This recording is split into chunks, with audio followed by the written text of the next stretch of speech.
Bharatiya Janata party, दूसरे तरफ हैदराबाद से आया हुआ AIM।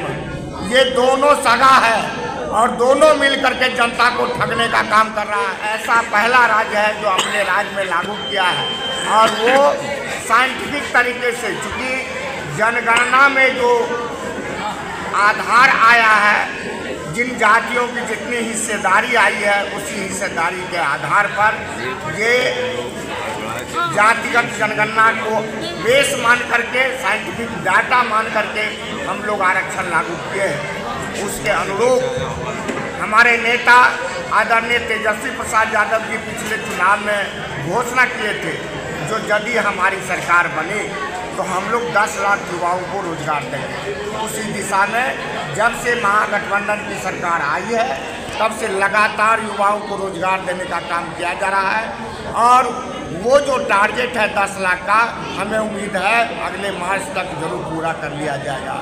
और उसमें इस बार परिलक्षित हो रहा है जो आर्थिक, जिस तरह से जनगणना हुआ उस तरह से आर्थिक आधार पर भी लोगों को बजट में मिलेगा और नौकरी में भी उस आधार पर जो आरक्षण लागू किया गया है हिस्सेदारी मिल रहा है। इन सारी बातों को लेकर के हम अपने कार्यकर्ता भाइयों के पास आए हैं, जो आप इन सब विचारों से लैस हो।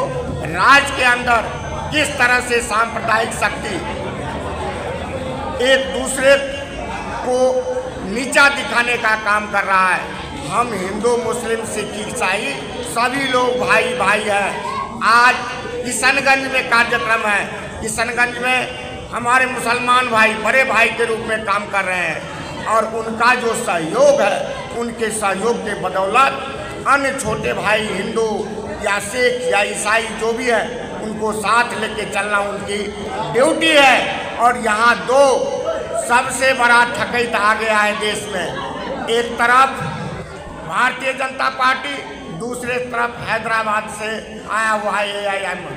ये दोनों सगा है और दोनों मिल करके जनता को ठगने का काम कर रहा है, दोनों धर्म की राजनीति कर रहा है। ऐसे लोगों से बचने की जरूरत है और हम यहाँ अपने मुसलमान भाइयों से आग्रह करेंगे, जो शिकारी आएगा, जाल बिछाएगा, दाना डालेगा, लोग से फंसना नहीं। ये कहावत जो तोता को कहा गया था, वही कहावत यहाँ चरितार्थ हो रहा है। वो शिकारी घूम रहा है और हमारे लोग फंस रहे हैं। अपने भाइयों को सचेत कीजिए, जो ये लोग भारतीय जनता पार्टी का बी टीम है, उससे सावधान रहें।